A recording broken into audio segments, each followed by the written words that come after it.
విజయమ్మ జగన్మోహన్ రెడ్డి గారి మదర్ ఎవరైతే ఉన్నారో ఆవిడ షర్మిల గారికి సపోర్ట్ చేయడం జరిగింది. దానివల్ల జగన్మోహన్ రెడ్డి గారికి ఏదైనా ఇంపాక్ట్ పడే అవకాశం ఉందా సార్? ఏమన్నది, ఎందుకంటే ఆవిడ గతంలో తెలంగాణలో షర్మిల పార్టీ పెట్టినప్పుడు ఆశీర్వదించిందని అడిగింది.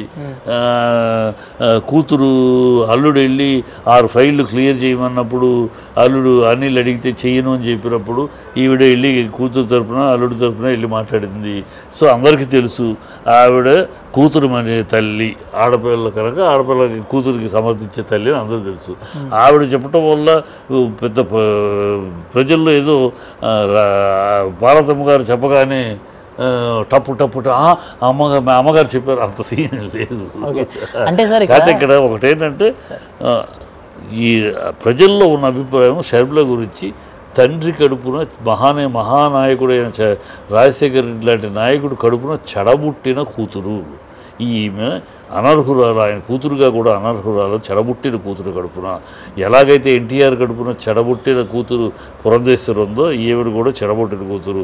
వీళ్ళిద్దరికీ ఉన్న దౌర్భాగ్యాన్ని నిన్నటిదాకా తెలంగాణలో వెళ్ళి నేను ఆడబిడ్డను కాదు ఈడబిడ్డనని చెప్పి తెలంగాణలో చెప్పి మా నాన్నని ఎఫ్ఐఆర్లో చేర్చింది కాంగ్రెస్ అంతు చూస్తాను, తాట తెస్తాను, డామ్ డూమ్ రకాలను మాట్లాడి అక్కడ మూట కట్టేసేసి అక్కడ చీపొమ్మను కానీ అక్కడ మూట కట్టేసేసి ఇక్కడికి వచ్చి అదే కాంగ్రెస్లో కాంగ్రెస్ మీ నాన్న అవమానించింది అని చెప్పావు, అదే కాంగ్రెస్లో చేరి ఇప్పుడు మళ్ళీ కథ ప్లేట్ మార్చి కాంగ్రెస్ వాళ్ళు పెట్టలేదని మాట్లాడతారు.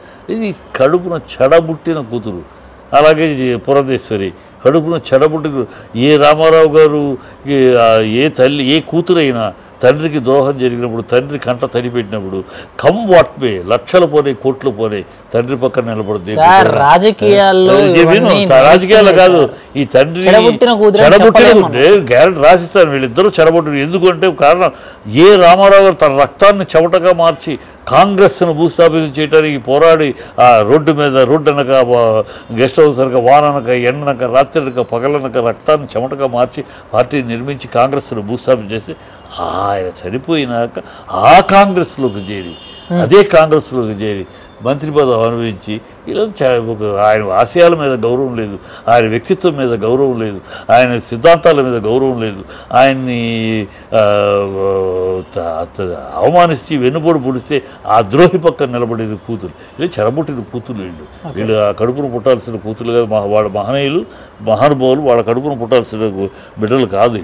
కానీ సార్ ఇక్కడ విజయమ్మ గారు ఇచ్చిన వీడియో బయట ఏదైతే ఉందో దానివల్ల షర్మిల గారికి ఓట్ల శాతం పెరిగాయి కాబట్టి లాస్ట్ టైంలో వైఎస్ జగన్మోహన్ రెడ్డి గారు 2000 నుంచి 5000 దాకా ఒక్కో ఓటుకి పంచారు అని చెప్పడం జరిగింది. ఈ పిచ్చి కోతలు అమ్మాయికి పెరగట్లేదు. అమ్మాయి నోటాతోటి పోటీ పడుతుంది. షర్మిల ఎవరితోటి పోటీ పడుతుంది? నోటాతోటి పోటీ పడుతుంది. దానికి డబ్బులు పంచేది నోటా. రేపు చూడండి, నోటాతోటి అమ్మాయికి నోటాకి ఎక్కువ ఓట్లు వచ్చినా ఆశ్చర్యపడగలరు. అమ్మాయిని ఎవరమ్మా పట్టించుకునేది? అది ఏదో అందరికీ తెలుసు ఆ అమ్మాయి క్యారెక్టర్ ఏంటో. చంద్రబాబు ఇతను జైల్లో ఉండగా వెళ్ళిపోయింది, సోనియాతోటి కలిసి మొగుడు తను వెళ్ళి కూర్చుని నాకు పగ్గాలు ఇవ్వండి నేను నడుపుతానంటే ఆవిడ ఈవిడ మీద ఈ అమ్మాయి మీద కాన్ఫిడెన్స్ లేక అవి చేయలేదు. ఇవన్నీ ప్రజలకు తెలుసు. 6 ఫైళ్ళు మొగుడు తీసుకొచ్చి సీఎం అయినాక 6 ఫైళ్ళు తీసుకొచ్చి క్లియర్ చేయబట్టి జగన్ క్లియర్ చేయని ఎందుకు కాదు సీఎం అయింది అని చెప్పి చెప్పడం. తర్వాత విజయమ్మ గారు వెళ్ళి బతిమాలటం, లేదమ్మా నేను ఎందుకు కాదు, నా పోరాటం ఎందుకు కాదు, ఈ ఫైల్స్ క్లియర్ చేయడానికి కాదు, నేను చెయ్యను అని చెప్పడం. ఇవన్నీ ఓపెన్ సీక్రెట్లు. అవి జరగలేదు కనుక అన్నయ్య మీద కోపం, అంతే తప్పితే నీకేదో రాజకీయ అభిలాషో లేకపోతే ప్రజల్లో ప్రేమ ఉంటే అసలు తెలంగాణకి వెళ్ళి పార్టీ ఎందుకు పెడతావు? ఇక్కడ తెలంగాణ ఎందుకు వెళ్ళిపోయావు? నేను ఇడబిడ్డను కాదు, ఆడబిడ్డని. అక్కడ ఈ జనం ఇక్కడే ఈ ఈ తెలంగాణ కోడల్ని దుంపకారిని ఎందుకు మాట ఎక్కడికక్కడ రంగులు మారిస్తే ప్రజలు ఆయన కాదు ఒకే మాట రాజశేఖర రెడ్డి. అందుకనే ఆ కడుపును చెడబుట్టిన జిల్లాకు ఒక మాట మాట్లాడుతున్న వీళ్ళు ఆయన